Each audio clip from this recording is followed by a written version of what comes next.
दोस्तों, स्वागत है आपका आज की करंट अफेयर क्लासेस में। तो चलिए स्टार्ट करते हैं।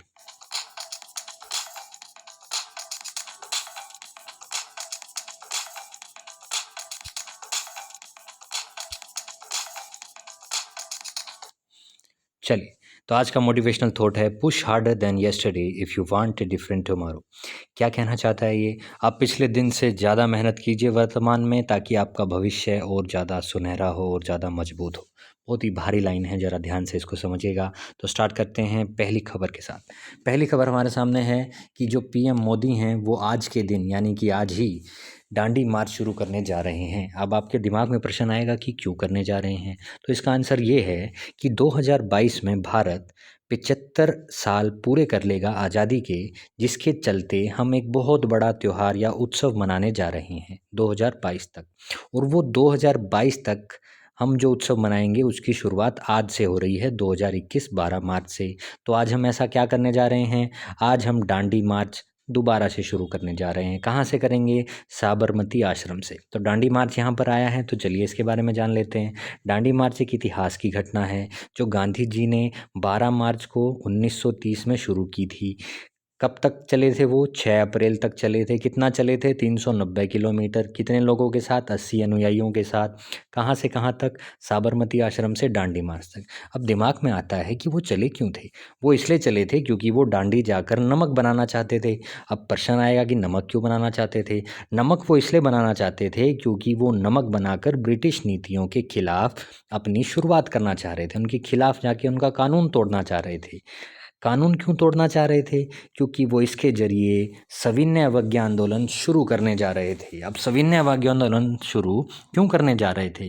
क्योंकि वो ब्रिटिशर्स की नीतियों के खिलाफ एक ऐसा आंदोलन लाना चाहते थे जिसके भारत को पूर्ण स्वराज का महसूस हो। पूर्ण स्वराज की मांग जो उन्होंने उठाई थी, जो उन घोषणा उन्होंने कर दी थी, मांग नहीं घोषणा कर दी थी। कब? 1930 में लाहौर के अंदर 26 जनवरी को। तो उस दिन को मान्यता देते हुए उसके बाद पूर्ण स्वराज की घटना चलती जा रही थी, जिसके चलते सविनय अवज्ञा आंदोलन आपका शुरू करने का प्लान था और वो दांडी मार्च से शुरू किया गया था। चलिए अगली खबर की ओर बढ़ते हैं। नेक्स्ट आपकी आ जाए young global leaders list. Young global leader list क्या है भाई? ये एक लिस्ट है जो WEF लॉन्च करता है। WEF क्या है? वर्ल्ड इकोनॉमिक फोरम एक प्रकार की संस्था है जिसमें पब्लिक और प्राइवेट कंपनीज मिली होती हैं आपस में, ताकि वो एक दूसरे को सहायता दे सकें, उनको विचार अपने पेश कर सकें, मदद कर सकें इकोनॉमिक रूप से। तो ये वर्ल्ड इकोनॉमिक फोरम पहले यूरोपियन मैनेजमेंट फोरम के रूप में जानी जाती थी और इसका नाम 1987 में बदला था। तब जाकर ये वर्ल्ड इकोनॉमिक फोरम हुई थी। अच्छा, वर्ल्ड इकोनॉमिक फोरम कब बनी थी? 1971 में। इसके हेडक्वार्टर कहाँ हैं? कॉलोनी जनेवा स्विट्ज़रलैंड में है। और ये हर साल स्विट्ज़रलैंड में मीटिंग करती है डेविड नामक स्थान पर। कहाँ पर? डेविड नामक स्थान पर। तो बात करते हैं कि ये हुआ क्या है। देखिए, भारत की एक मशहूर अभिनेत्री दीपिका पादुकोण इस लिस्ट में रखी गई हैं, शामिल की गई हैं यंग ग्लोबल लिस्ट में। और ये यंग ग्लोबल लीडर्स में केवल यंग लोग आते हैं जो 40 से नीचे नीचे हैं, ये ध्यान रखिएगा। और इसमें इनको शामिल इसलिए किया गया है क्योंकि जो 50वीं WEF की मीटिंग हुई थी, कहाँ पर? डेविड में, स्विट्ज़रलैंड में। वहाँ पर दीपिका पादुकोण को क्रिस्टल अवार्ड दिया गया था। तो वो काफ़ी नामचीन हो गई थी, जिसके चलते उनको यंग ग्लोबल लिस्ट में इस बार रखा गया है। ठीक है, अच्छी बात है। एक क्वेश्चन यहाँ से ये बन सकता है कि WEF की स्थापना किसने की? तो पहली लाइन में ज़रा देखिएगा, क्लोस सेचवाब आपको नज़र आ रहा है पहली लाइन में। क्लोस सेचवाब, इन्होंने इसे शुरू किया था 1971 में। चलो अच्छी बात है, हर साल ये मिलता है, ये भी अच्छी बात है। तो स्विट्ज़रलैंड का यहाँ पर नाम आया है, तो जान लेते हैं इसके बारे में कुछ बातें। स्विट्ज़रलैंड की कैपिटल क्या है? बर्न। याद रखिएगा, बर्न इसकी स्विट्ज़रलैंड कैपिटल है। करेंसी क्या है इसकी? Swiss franc. स्विस फ्रांच इसकी करेंसी है। तो हेडक्वार्टर स्विट्ज़रलैंड में बहुत ही सारे देशों के आते हैं। क्यों? ऐसा क्यों है?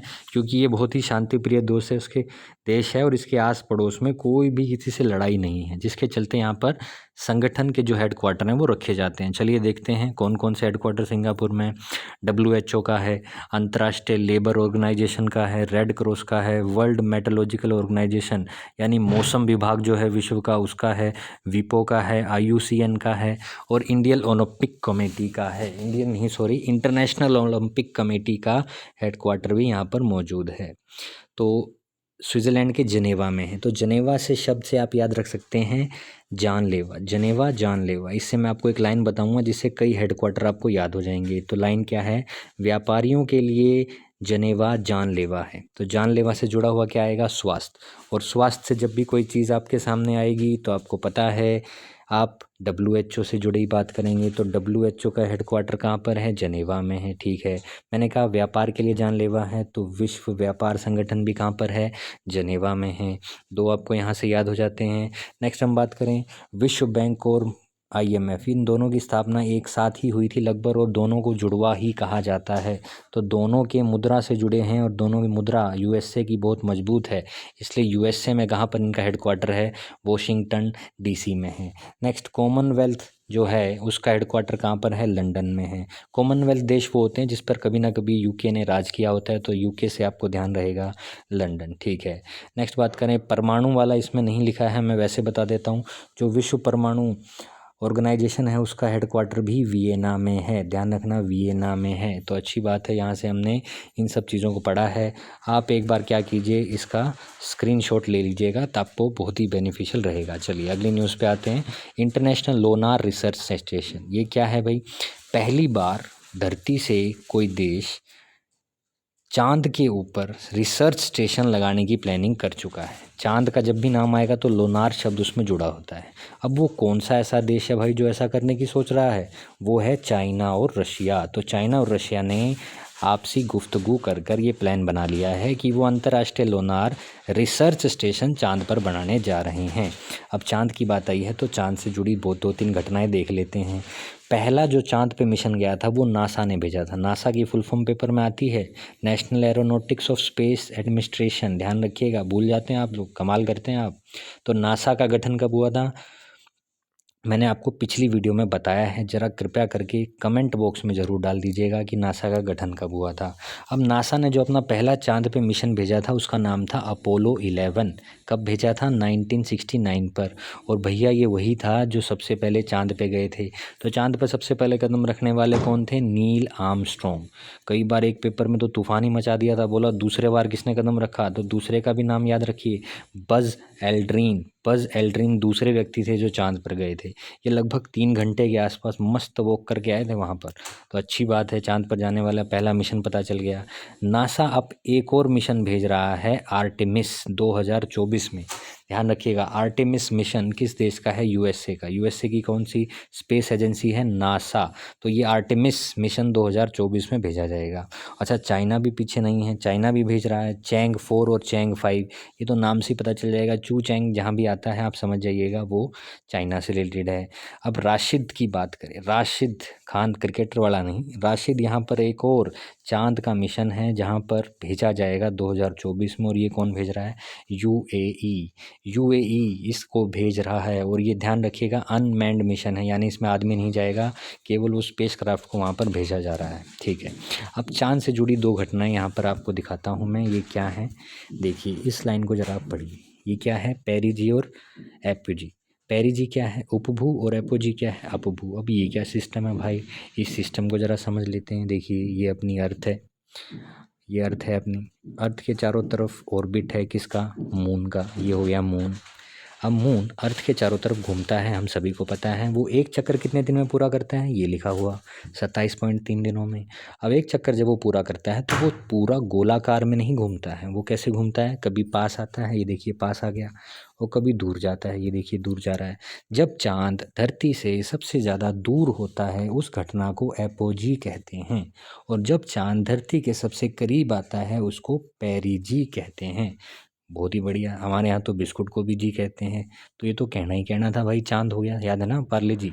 चलिए तो इसको मिटा देते हैं और आगे बढ़ते हैं। चलिए अगली खबर की ओर।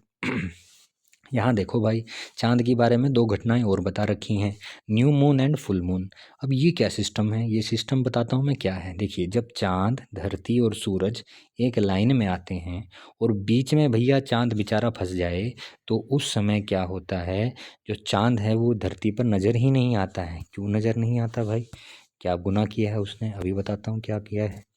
देखो, ये चाँद की रोशनी आ रही है, चाँद की रोशनी आई तो बीच में चाँद भाई साहब आ गए। तो चाँद की तो खुद की लाइट ही नहीं होती, वो तो तभी दिखता है ना जब सूर्य की किरण उस पे पड़ती है, रिफ्लेक्शन, रिफ्लेक्शन से दिखता है। अब चाँद की लाइट तो इसके यहाँ पे पड़ रही है, तो दिखेगा कैसे? इस समय हम न्यू मून का डे हम मानते हैं, और न्यू मून का डे हम हिंदी भाषा में देखें तो अमावस्या जिसे आप कहते हैं उसको कहते हैं न्यू मून। ये कब होती है? जब चाँद बीच में होता है धरती और सूर्य के। अब ये देखो, फुल मून आपको नज़र आ रहा है। फुल मून क्या होता है? जब सूरज की किरण डायरेक्ट चाँद पे पड़ती है, डायरेक्ट, और डायरेक्ट जब पड़ेगी तो पूरा ही दिखेगा ना भाई, तो धरती पर पूरा दिखता है, और पूरा जब दिखता है तो उसको हम क्या कहते हैं? पूर्णिमा कहते हैं। क्या कहते हैं? पूर्णिमा कहते हैं। चलो, बहुत अच्छी बात है। अब आपने देखा कि किस तरीके से 2 घटनाएँ हुई हैं, अब हम इसको छोड़ के आगे बढ़ते हैं। चलिए, वर्ल्ड किडनी डे। भैया किडनी बहुत ज़रूरी है। वर्ल्ड किडनी डे कब मनाया जाता है? इससे पिछली तारीख को मनाया जाता है, यानी आज जो हम खबर लिख रहे हैं इससे पिछली तारीख को वर्ल्ड किडनी डे मनाया गया था। और ये कोई फिक्स तारीख नहीं है, थर्सडे को मनाया जाता है, जैसे आज फ्राइडे है। जो भी मार्च का दूसरा थर्सडे बृहस्पतिवार होगा उस दिन वर्ल्ड किडनी डे मनाया जाएगा। ये कब से मनाया जा रहा है? 2006 से मनाया जा रहा है। तो इस वर्ष क्या है? इस वर्ष की जो थीम थी वो क्या थी? Living well with kidney disease. भाई, किडनी डिजीज़ के साथ कैसे लिविंग वेल हो सकता है? चलो कोई नहीं, सह लेंगे, थोड़ा आगे बढ़ते हैं। किडनी की बात करें तो भाई, फ़िल्टर सबसे मेन काम किडनी का क्या है? आप जितनी भी चीज़ें खाते पीते हैं, जो पीने वाला सिस्टम है, वो पीने वाले चीज़ों से आपका डायरेक्ट ब्लड में वो चीज़ें मिलती हैं। अब ब्लड में चले गए अच्छे सब्सटेंस, अच्छे भी जा सकते हैं, कई लोग बुरी चीज़ें भी पीते हैं, वो बुरी चीज़ भी जाती हैं। तो हमारा शरीर जो है, जो जो हमारा शरीर है वो बुरी चीज़ों को अलाउड नहीं करता है, तो वो चाहता है किसी न किसी तरीके से साफ़ हो जाएँ। तो ब्लड को फ़िल्टर करने का काम भगवान ने जिस गजब के ऑर्गन को दिया है वो है किडनी। किडनी का काम है ब्लड को फ़िल्टर करना, ध्यान रखना, प्लस अपनी बॉडी में साल्ट और जो मिनरल्स आते हैं उनको बैलेंस रखना। किडनी काम कैसे करती है भाई? छोटे-छोटे इसमें मशीन लगा रखी है भगवान ने, क्या नाम है उनका? नेफ्रॉन, नेफ्रॉन नाम है, बढ़िया बात है। क्या एक नेफ्रॉन लगा है किडनी में? नहीं भैया, अपनी एक किडनी में 10 लाख नेफ्रॉन होते हैं अप्रोक्सीमेटली, ठीक है। एक किडनी का वजन कितना होता है? 150 ग्राम। किडनी किस आकार की लगती है? राजमा जैसी होती है भाई, खाना जाना उसको, थोड़े शर्म कर लेना। आगे बढ़ते हैं। किडनी जब खराब हो जाए तो क्या होता है? डायलिसिस किया जाता है, बहुत अच्छी बात है। डायलिसिस की घटना हाल ही फिलहाल में न्यूज़ में आपकी रही है, न्यूज़पेपर पढ़ते होगे तो आपने देखा होगा, दिल्ली में जो सिख गुरुद्वारा मैनेजमेंट कमेटी है, उसने 100 बेड वाला भारत का सबसे बड़ा किडनी डायलिसिस हॉस्पिटल या कमरा कह लो, वो शुरू किया है। कहाँ पर? सराय कले खां का गुरुद्वारा है वहाँ पर। और हैरानी की बात क्या है? हैरानी की बात ये है भाई कि फ्री में, मतलब गजब हो रहा है, बहुत ही अच्छी सेवा चल रही है। और आप सब कहते हैं कि ये क्या हो रहा है, सिख क्या कर रहे हैं? भाई, सिख बहुत ज़्यादा सेवा करते हैं, तो ये फ्री में इन्होंने आपका चलाया है। और ये इंडिया का बिगेस्ट डायलिसिस। डायलिसिस क्या है? किडनी खराब होने पर जो किडनी का काम वो किडनी किया करती थी, तो वो मशीनों से करना पड़ता है, और वो मशीन आपकी प्रक्रिया डायलिसिस कहलाती है। चलो, अच्छी बात है। आज के दिन और कौन सा दिन है भाई? मॉरिशस डे मनाया जाता है। मॉरिशस क्या है? एक देश है, आपने सुना ही होगा। मैं मॉरिशस जाना चाहता हूँ, ऐसा कई लोग कहते हैं घूमने। वो मॉरिशस एक देश है जो यूके से आज़ाद हुआ था 1968 में, आज ही के दिन, इसलिए आज के दिन को मॉरिशस डे भी कहते हैं। अगली न्यूज़ की ओर बढ़ते हैं। बोरिंग कंपनी कल के अखबार में आपको दिखी होगी। बोरिंग कंपनी क्या है? ये कंपनी है जो एलन मुस्क ने बनाई है। एलन मुस्क आप सभी जानते ही हैं, स्पेस एक्स, यूएसए की, या मैं कहूँ दुनिया की सबसे बड़ी जो प्राइवेट शब्द जोड़ रहा हूँ मैं, स्पेस एजेंसी, वो स्पेस एक्स है। और इसके फाउंडर कौन है? एलन मुस्क, स्पेस एक्स के। और इस बोरिंग कंपनी को भी बनाई है, टनल टनल बनाएगी, कैनाल, नहर नूहर बनाएगी, ये नई कंपनी इन्होंने शुरू की है। और एलन मस्क आपके टेस्ला जो इलेक्ट्रिक व्हीकल्स हैं कंपनी बनाती है, जो उसके भी मालिक है एलन मस्क। और एलन मस्क आप सभी को पता है कि दुनिया में वर्तमान में, कल की लिस्ट की बात करूं कल की, तो ये नंबर 1 रिचेस्ट पर्सन हो चुके हैं दुनिया में। सेकंड पर कौन है? जो बेजोस, जो अमेजन के सीईओ रहे हैं। तो ये जो लिस्ट बनाई है, ब्लूमबर्ग इंडेक्स बनाता है। ब्लूमबर्ग इंडेक्स जितने भी दुनिया में बिलीनियर्स हैं, हज़ारों करोड़ों के मालिक हैं उनकी लिस्ट तैयार करता है, उसमें स्पेस एक्स कंपनी को नंबर 1 इसने रखा है। बहुत बढ़िया बात है, 2 क्वेश्चन यहाँ से हो जाते हैं। अब ये क्या कर रहे हैं एलन मुस्क मार्स पे जाना चाहते हैं। अरे क्या बात है भैया, रुक जाओ ज़रा। मार्स पे जाना चाहते हैं। मार्स पे जाने के लिए इन्होंने एक पूरा स्टील का रॉकेट का एक्सपेरिमेंट चला रखा है और उसको कहते हैं स्टारशिप प्रोग्राम। तो जब भी आपके सामने क्वेश्चन आए स्टारशिप प्रोग्राम क्या है, तो ध्यान रखिएगा मार्स पे जाने का प्रोग्राम जो एलन मस्क की कंपनी स्पेस एक्स बना रही है। चलो आगे बढ़ते हैं। बैटन ऑफ ऑनर अवार्ड, ये न्यूज़ में रहा था, ये किसको दिया गया है? ये किरण बेदी जी को दिया गया है। किसने दिया है? President of India Ramnath Kovind. Ramnath Kovind कौन से नंबर के प्रेसिडेंट हैं? 14वें नंबर के प्रेसिडेंट हैं।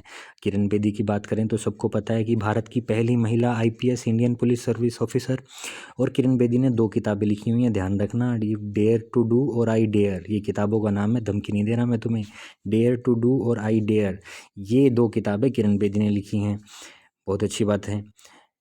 अब किरण बेदी एक्स पौंडीचेरी की उपराज्यपाल हैं, यानी कि हाल फिलहाल में फरवरी 2021 में उनको उनके पद से हटा दिया गया था, पौंडीचेरी के पद से। और जो नई पौंडीचेरी की उपराज्यपाल बनी हैं वो हैं तामिली साई। कौन बनी हैं? तामिली साई। 5वें नंबर के पॉइंट को देखिए, तामिली साई नई उपराज्यपाल हैं।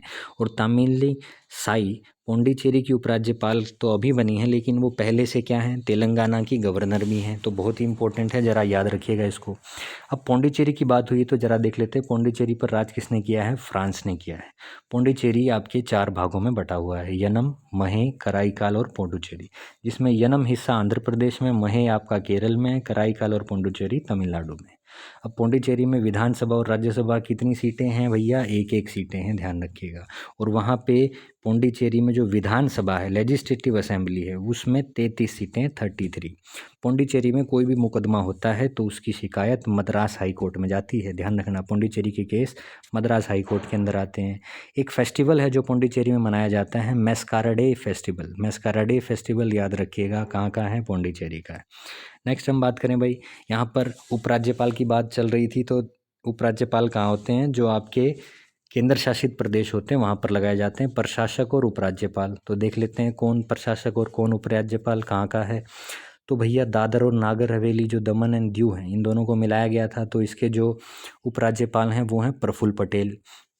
अंडमान जो है इसके जो आपके एडमिनिस्ट्रेटिव प्रशासक हैं वो हैं डी के जोशी।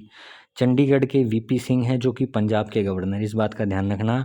गवर्नर आर्टिकल नंबर 155 बता रखा है आपको, याद कीजिएगा। और जो भी पंजाब का गवर्नर होता है वो ऑटोमेटिकली चंडीगढ़ का प्रशासक होता है, जो अभी कौन है? वीपी सिंह। दिल्ली की बात करें तो अनिल बैजल उपराज्यपाल हैं। जम्मू कश्मीर में मनोज सिन्हा हैं और आर के माथुर आपके लद्दाख के हैं। चलिए आगे बढ़ते हैं। ओलिव रिडली टर्टल, भाई कछुए आ गए, कछुए आ गए भारत में, भागने की जरूरत नहीं है, यहाँ पे नहीं आए, वो केवल उड़ीसा के बीच पर आए हैं। कौन से बीच पर आए हैं? वो बीच पर आए हैं गहीर माथा बीच पर। गहीर माथा बीच उड़ीसा में है, ध्यान रखना। ये कहाँ से आए हैं ये कछुए ओलिव रिडले? ये ओलिव रिडले कछुए प्रशांत महासागर से तैरते तैरते आए हैं और हर साल ये 10,000 की संख्या में आते हैं। लेकिन इस बार बहुत कम आए बेचारे, पता नहीं क्या, पेट्रोल महंगा है ना, क्या पता डलवाना भूल गए हो। इस बार केवल 2 ही हज़ार कछुए आए हैं। और ये बीच जो है गाहिर माता कहाँ पर है? उड़ीसा में। इसके साथ में 2 नदी लगती हैं, ऋषिकाला नदी और देवी रिवर। देवी नदी और ऋषिकाला नदी कौन से राज्य में है? उड़ीसा में। 2 क्वेश्चन यहाँ से बन गए। अब ये आते क्यों है भाई? ये यहाँ पर मेटिंग करने आते हैं, यानी प्रजनन करने आते हैं ये कछुए। इसको कहते हैं मास नेस्टिंग, और उड़ीसा की भाषा में इसको कहा जाता है अरीबाड़ा। अरीबादा यहाँ पर एक घटना है जहाँ पर ये प्रजनन की प्रक्रिया करते हैं ग्रुप के अंदर, यानी वो तैर कर आते हैं और गहीर माथा बीच पर प्रजनन करते हैं। चलिए, तो जो आपका गहीर माथा बीच है वो 2 जगहों को अलग करता है। भीतरकनिका नेशनल पार्क, बहुत इंपॉर्टेंट प्रश्न, भीतरकनिका नेशनल पार्क उड़ीसा में है, उसको और बंगाल की खाड़ी के बीच में स्थित है ये गहीर माथा बीच। चलिए, ये जो कछुए हैं ओलिव रिडली, इनको आईयूसीएन भाई एक अंतर्राष्ट्रीय संस्था है जो जानवरों को बताती है कौन सा विलुप्त होने वाला है या कौन सा ठीक ठीक है। तो ये वन लेबर की फील्ड में रखे गए हैं ओलिव रिडली। वन लेबल का मतलब है अभी अच्छी खासी संख्या इनकी बची हुई है, घबराने की बात नहीं है। उड़ीसा की बात चल रही है तो उड़ीसा के बारे में देख लेते हैं। उड़ीसा में एक मंदिर है भाई, लिंगराज मंदिर, ध्यान रखना, लिंगराज मंदिर।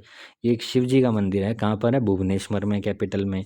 अब इस उड़ीसा के अंदर एक मंदिर जो लिंगराज है, इससे 2 क्वेश्चन आ चुके हैं कि किसने बनाया था, तो ये जगत केसरी ने बनाया था, जगती केसरी ने बनाया था, जो सोम किंगडम, सोम डिनेस्टी के राजा थे। और ये किसके पास पड़ता है, ये बिंदु सागर लेक के पास पड़ता है। ये जो मंदिर है कौन सी झील के पास है, बिंदु सागर झील के पास है। अगर आपसे प्रश्न पूछा जाए कि दुनिया में सबसे ज़्यादा कछुए कहाँ पाए जाते हैं, तो आंसर है गैलापैगोस द्वीप। गैलापैगोस द्वीप, ये द्वीप कहाँ पर है भाई, एक्वाडोर में। एक्वाडोर कौन से महाद्वीप में आता है, ये दक्षिणी अमेरिका में आता है एक्वाडोर। चलो, इसी तरह 2-3 कछुए हैं, देखिए ज़रा। कैंप कछुआ, कैंप कछुआ कहाँ पाए जाते हैं, अटलांटिक ओशियन में, अच्छी बात है। पीकॉक कछुआ कहाँ देखा गया है हाल फिलहाल के दिनों में, असम के अंदर। येलो कछुआ कहाँ देखा गया है भाई, आपका उड़ीसा के अंदर। अब देखो, एक ब्लू फ्लैग मिलता है, यहाँ पे बीच की बात चल रही थी, तो बीच से जुड़ा एक प्रश्न आपके सामने है कि ब्लू फ्लैग क्या है। ब्लू फ्लैग एक प्रकार का सम्मान है जो सबसे साफ द्वीप होते, सबसे साफ बीचेस होते हैं, उनको दिया जाता है। तो हाल ही में उड़ीसा का जो गोल्डन बीच है उसको ब्लू फ्लैग मिला है। बहुत ही इंपॉर्टेंट क्वेश्चन है, भारत में हाल फिलहाल में किसे ब्लू फ्लैग का दर्जा दिया गया, तो गोल्डन बीच याद रखना, उड़ीसा का। और अगर आपसे पूछे सबसे ज़्यादा ब्लू फ्लैग पाने वाला देश कौन सा है, स्पेन, उसका आंसर है स्पेन। उड़ीसा में 2-3 नदी हैं भाई, ब्राह्मणी नदी, महानदी, कल पढ़ा था महानदी के ऊपर आपका कौन सा है, हीराकुंड बांध, जो भारत का सबसे लंबा बांध है। और 2 नदी पहली लाइन में लिखवा दी मैंने, रूसी कला और देवी नदी। ये 4 नदी आपको याद रखनी है उड़ीसा से। चलिए आगे बढ़ते हैं। ये देखो भाई, आगे कछुए वापस भी जा रहे हैं, चलो कोई नहीं। अभी टेरिटोरियल आर्मी में नए कैप्टन, कैप्टन का पद मिला है। टेरिटोरियल आर्मी होती है जो सम्मानजनक लोग होते हैं उनको दी जाती है उपाधि इसमें पद की। तो पहली बार कोई केंद्रीय मंत्री को कैप्टन का दर्जा बनाया गया है, और वो मंत्री कौन से हैं, अनुराग ठाकुर। अनुराग ठाकुर किस चीज़ के मंत्री हैं भाई, मिनिस्ट्री ऑफ स्टेट में आते हैं, फाइनेंस के और कॉरपोरेशन के। अच्छी बात है। अनुराग ठाकुर कहाँ पर है भाई, हमीरपुर से एमपी हैं, ध्यान रखना, हमीरपुर से सांसद हैं ये। और अनुराग ठाकुर इससे पहले बीसीसीआई में प्रेसिडेंट भी रहे हैं। टेरिटोरियल आर्मी की बात करें तो इसमें 2 लोग और हैं जिनको पद मिला हुआ है, एक तो कपिल देव जी हैं और महेंद्र सिंह धोनी जी हैं। दोनों ने ही भारत को विश्व कप दिलाया हुआ है, और इन दोनों का पद है लेफ्टिनेंट कर्नल। ये टेरिटोरियल आर्मी में कर्नल के पद पर हैं, लेफ्टिनेंट कर्नल के पद पर। चलिए अच्छी बात है, आगे बढ़ें। ये देखिए, ये अनुराग ठाकुर जी को सम्मान मिला है।